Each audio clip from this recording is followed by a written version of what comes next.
pessoal, qual o valor de corte para o diagnóstico de hipertensão arterial? Isso aí não mudou, né? Tem uma diretriz do American College que eles já mudaram, que eles mudaram isso. Eles passaram dos nossos 140 por 90 para 130 por 80. Isso foi em 2017. Causou aí um alvoroço, né, entre os cardiologistas, porque você botou o diagnóstico de hipertenso aí em milhões de pacientes de uma hora para outra, mudando o corte, né? A diretriz europeia e a diretriz brasileira não acompanharam isso. Então, o diagnóstico de hipertensão arterial continua sendo 140 por 90. Acima de 140 por 90 é hipertensão, tá? E aqui a gente vai ver como é que ficou a classificação, porque a diretriz brasileira ela não colocou os pacientes com 13 por 8, acima de 130 por 80 como hipertensos, mas ela mudou um pouquinho a classificação para chamar atenção exatamente para esse grupo de pacientes. Vamos ver como é que isso aqui mudou. Olha só, a diretriz de 2016, a gente tinha a pressão normal abaixo de 120 por 80, aqui, tá vendo? E aí tinha um grupo grande que ia de 120 a 140, que era considerado como pré-hipertenso. Mas é assim, vamos combinar que o paciente que tem 122 de pressão arterial não tem o mesmo risco do que o paciente que tem 138 de pressão sistólica, né? Então, pareceu que esse grupo aqui ficou muito grande, né? De 120 a 140 como pré-hipertenso. Aí, o que eles fizeram nessa diretriz nova? A gente tem a pressão ótima, que é aquela 120 por 80, abaixo de 120 por 80, né? Quando o paciente vier falando no consultório, minha pressão é muito baixa, é 9 por 6, é 10 por 6, agora você já pode falar assim, embasado cientificamente, que o paciente tem uma pressão ótima, é abaixo de 120 por 80.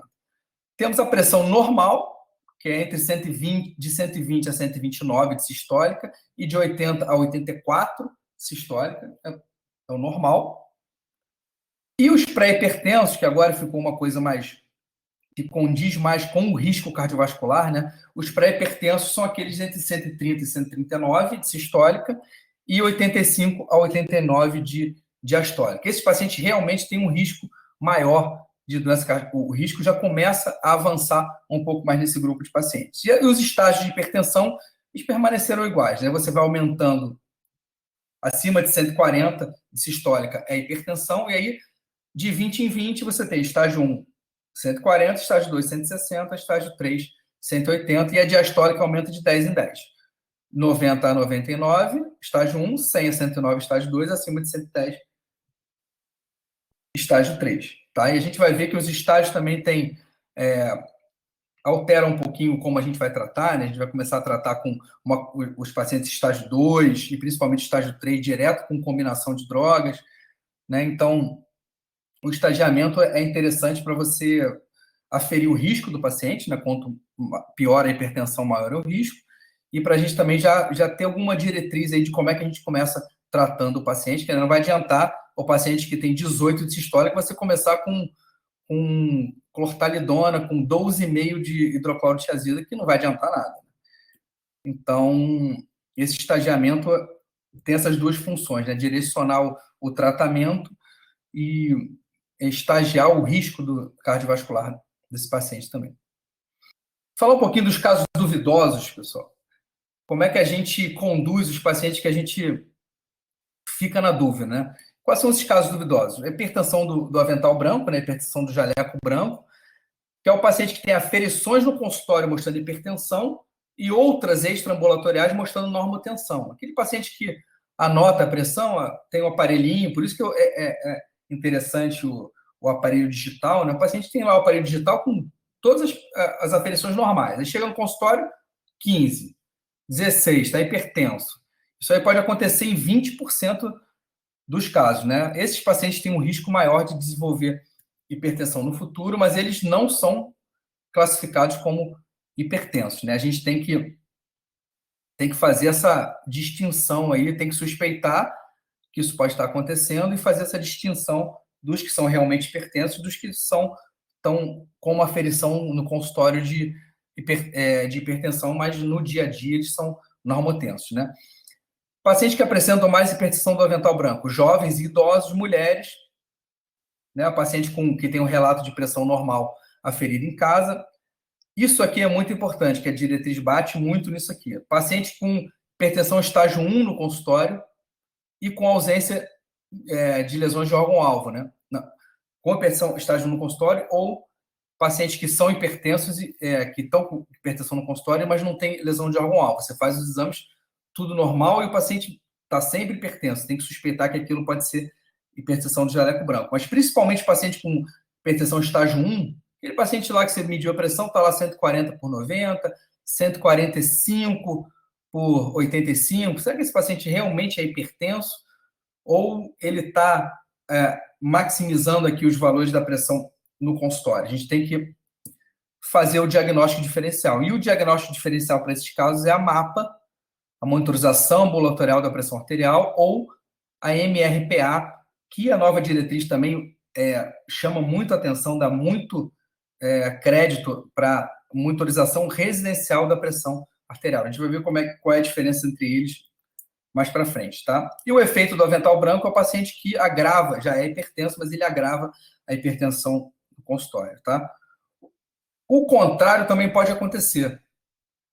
O jaleco branco é um paciente que não é hipertenso, é normotenso, no consultório está hipertenso. O contrário também acontece, que é a hipertensão mascarada, tá? É o paciente com a pressão elevada em casa e normal no consultório, porque no consultório ele está ali no ambiente controlado, direitinho. Naquele dia que ele foi na consulta, ele tomou os antipertensivos bonitinho, ele não comeu sal na véspera, ele faz aquilo tudo direitinho para chegar na consulta e a pressão está normal. Mas no dia a dia, em casa, a pressão está sempre aumentada, né? E esses pacientes, isso está muito relacionado à hiperreatividade simpática, né? Paciente muito estressado, paciente tabagista, paciente com consumo importante de álcool, tá? Outro estímulo adrenético. Realmente, os pacientes, a gente vê o paciente, aquele paciente estressado, tenso, o paciente tem grande chance de, se não tiver hipertenso na hora, ele pode ter uma hipertensão mascarada, né? Então, a gente vai suspeitar quando a PA for normal ou limítrofe no consultório e o paciente tiver lesão de órgão-alvo, né?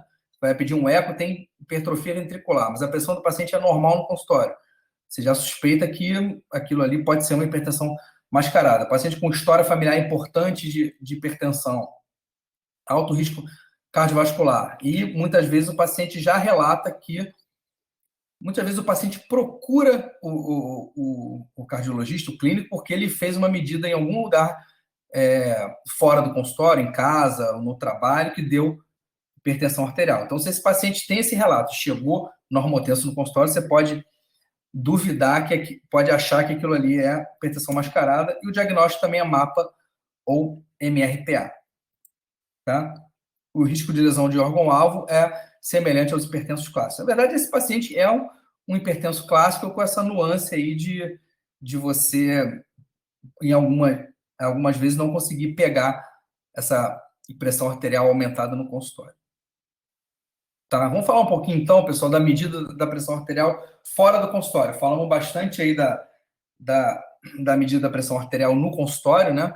Só para, não sei se eu falei, mas assim, para dar o diagnóstico de hipertensão, o paciente tem que ter pelo menos 2 consultas ali com a pressão arterial aumentada, né? Mesmo que o paciente esteja hipertenso, a gente vai rever no outro momento, numa outra consulta, para ver se a pressão se mantém aumentada para dar o diagnóstico para ele. Ou então vai pedir uma MAPA, uma MRPA para confirmar o diagnóstico, tá? Então, a MAPA é esse aparelhinho aqui. É um aparelho automático que fica um paciente 24 horas e ele vai medindo a pressão a intervalos regulares, de meia hora, de 1 em 1 hora, aí depende de cada protocolo, e o paciente vai fazer atividade normal, vai trabalhar, vai dormir com o aparelho, vai fazer tudo que ele faz no dia a dia dele, e depois você vai ter um relatório de como ficou, como foi o comportamento da pressão arterial durante o dia. Ele vai te dar, ele vem um relatóriozinho bonitinho, cada medida da pressão, e vão vir as médias, que é o mais importante, de onde a gente vai tirar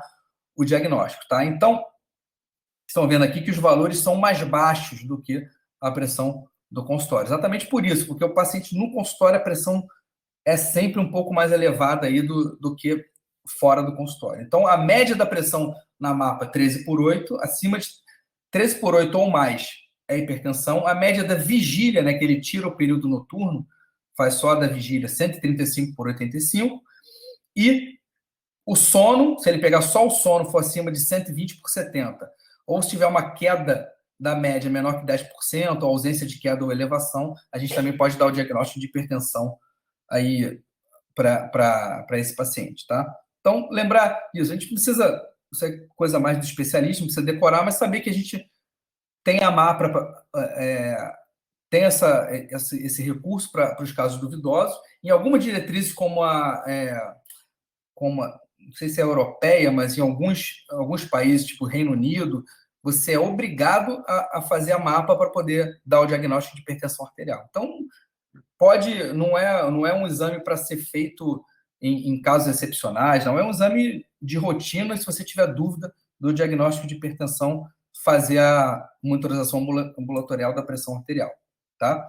E a MAPA também é superior à medida do consultório em predizer eventos clínicos, tá? A medida residencial da pressão arterial é um pouco diferente, mas assim na prática a diretriz ela agora está colocando os dois métodos como iguais para o diagnóstico de pressão arterial. O que você faz na monitorização residencial da pressão arterial? O paciente mesmo vai fazer o registro da pressão em casa, com o equipamento validado, de preferência o paciente tem que você ver qual é o equipamento que ele vai usar. E qual é a diferença da monitorização residencial da pressão arterial para uma medida aleatória da pressão? Porque a MRPA ele vai ter um protocolo. O paciente vai medir 3 vezes pela manhã, 3 vezes à noite, vai pegar a média dessas pressões e vai anotar de dia e de noite, vai fazer isso por 5 dias. Então, a diferença de uma medida aleatória, da automedida da pressão arterial, que é outra coisa, para a MRPA, é porque a MRPA o paciente vai seguir um protocolo pré-determinado para fazer a medição.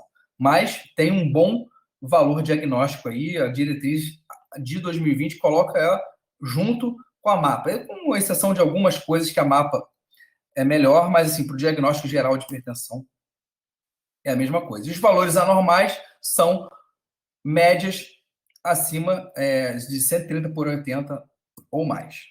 Tá? 130/80 é o corte. E a medida não sistematizada, damos o nome de automedida da pressão arterial. Então, o paciente que chegou lá com um caderninho, com um monte de anotação ali, mostrando que hipertensão, não pode pegar o caderninho e dar o diagnóstico, não. Ou a gente faz a medida no consultório 2 vezes, ou pede uma mapa, ou pede para ele anotar no caderninho, mas de forma sistemática, medindo 3 vezes de manhã, 3 vezes de noite, fazendo a média, bonitinho, que aí você tem uma MRPA, tá bom? Indicações aqui específicas de MAPA MRPA, né? Suspeita de hipertensão do avental branco, hipertensão mascarada, avaliação da eficácia antihipertensiva, isso aqui é interessante, se você tiver na dúvida se o paciente está bem otimizado. Diagnóstico de hipertensão arterial resistente é obrigatório fazer MAPA, a gente vai ver mais para frente. Paciente que tem uma resposta exacerbada ao exercício, né? Você está tratando, pedir um teste ergométrico por outro motivo, não é obrigatório pedir teste ergométrico em todo paciente hipertenso. O paciente veio lá com uma pressão alta no exercício.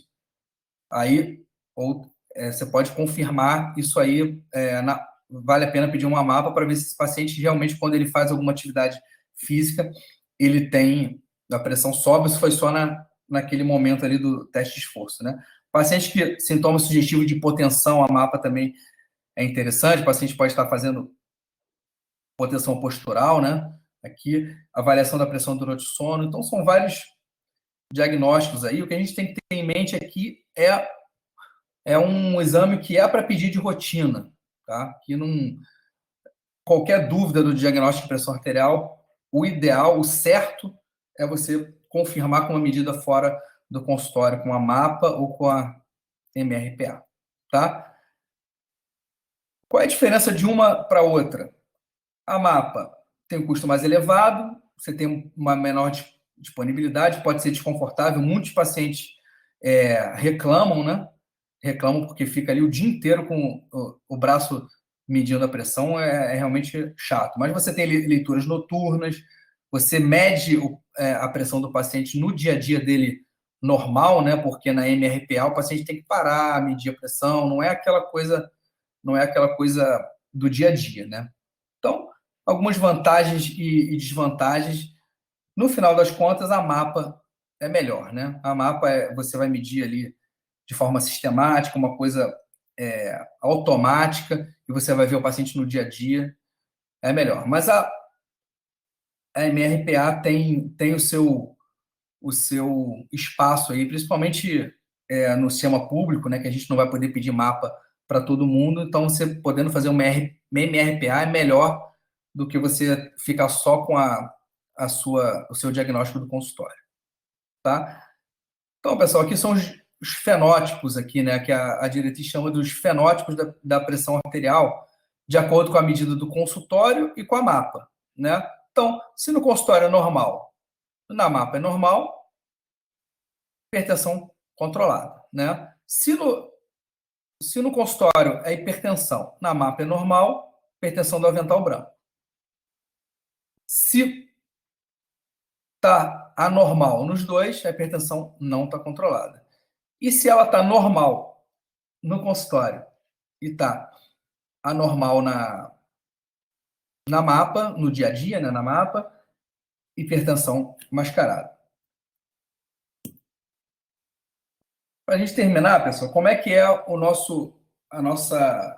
recomendação de segmento, né, e conduta para esses pacientes que a gente fez o diagnóstico que a gente atendeu no consultório, viu a pressão, mediu a pressão e como é que a gente conduz o paciente, né? Vimos lá a pressão ótima, medida anual.